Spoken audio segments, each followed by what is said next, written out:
Sidang lanjutan kepada Bribka RR yang berlangsung saat ini telah membuat hakim sempat memikirkan sesuatu yang aneh terhadap pernyataan Bribka RR ini.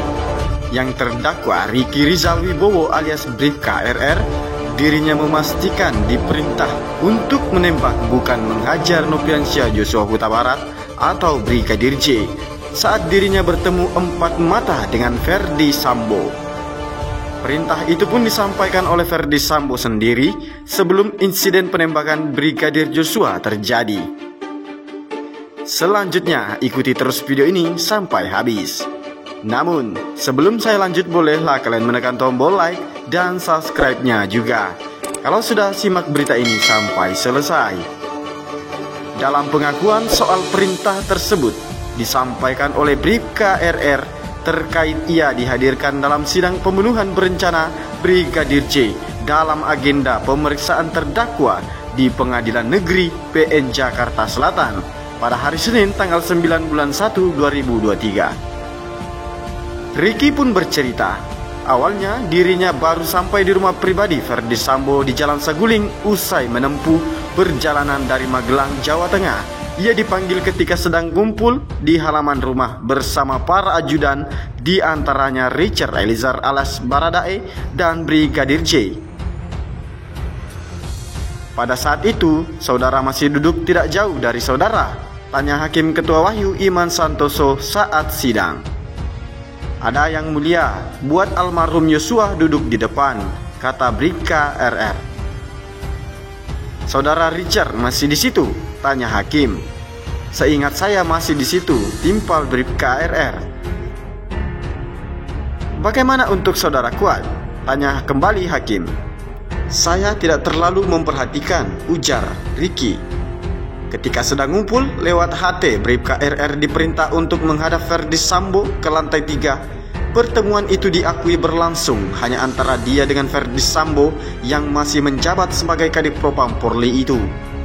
Tak hanya seorang pun di ruangan lantai 3 kecuali mereka berdua. Pembicaraan diawali dengan Ferdi Sambo bertanya perihal kejadian di Magelang. Namun dijawab Bribka RR tidak mengetahui apa yang sebenarnya terjadi di sana. Saya duduk, terus Bapak menanyakan ada kejadian apa di Magelang. Saya jawab tidak tahu. Terus Bapak diam, tiba-tiba menangis sambil kelihatan emosi sekali. Terus menyampaikan kalau ibu sudah dilecehkan oleh Yosua atau Brigadir J, kata Bribka RR. Terus beliau menyampaikan mau dipanggil Yosua. Saya diminta untuk backup dan mengamankan. Kamu backup saya, amankan saya. Kalau dia melawan, kamu berani nggak tembak dia? Setelah itu saya jawab, saya tidak berani, Pak.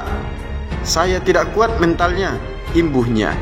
Mendengar dari cerita tersebut, lantas Hakim Ketua Wahyu kembali memastikan perihal perintah yang keluar dari mulut Ferdi Sambo, tembak atau hajar. Lantas dipastikan Bribka Ricky Rizal bahwa perintah yang diterimanya adalah tembak.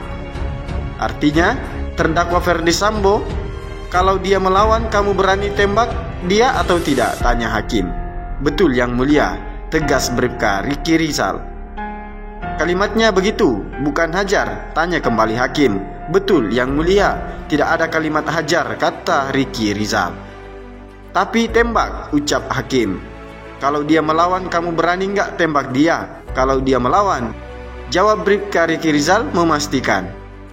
Itu yang disampaikan Ferdi Sambo. Lalu saudara mengatakan saudara tidak kuat mental, kata Hakim.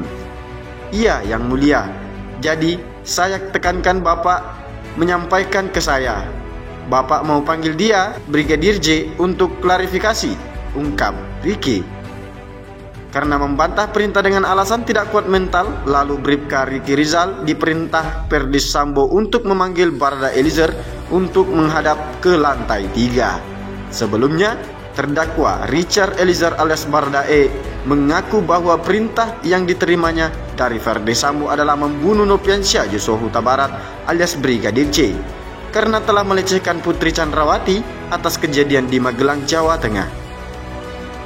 Pengakuan itu pun disampaikan Barada Eliezer saat hadir dalam agenda pemeriksaan terdakwa perkara dugaan pembunuhan berencana Brigadir C di Pengadilan Negeri Jakarta Selatan pada Kamis tanggal 5 bulan 1 2023. Berawal dari Barada E yang mengaku kaget dan hanya terdiam karena apa yang diceritakan oleh Ferdy Sambo soal kejadian di pelecehan terhadap Putri Chandrawati tidak pernah diketahuinya, meski saat itu dirinya berada bersama di Magelang. Bagaimana menurut kalian? Silahkan cantumkan pendapat kalian di kolom komentar dan terima kasih sudah menonton video ini sampai selesai. Sampai jumpa di berita selanjutnya dari channel Ali TV News.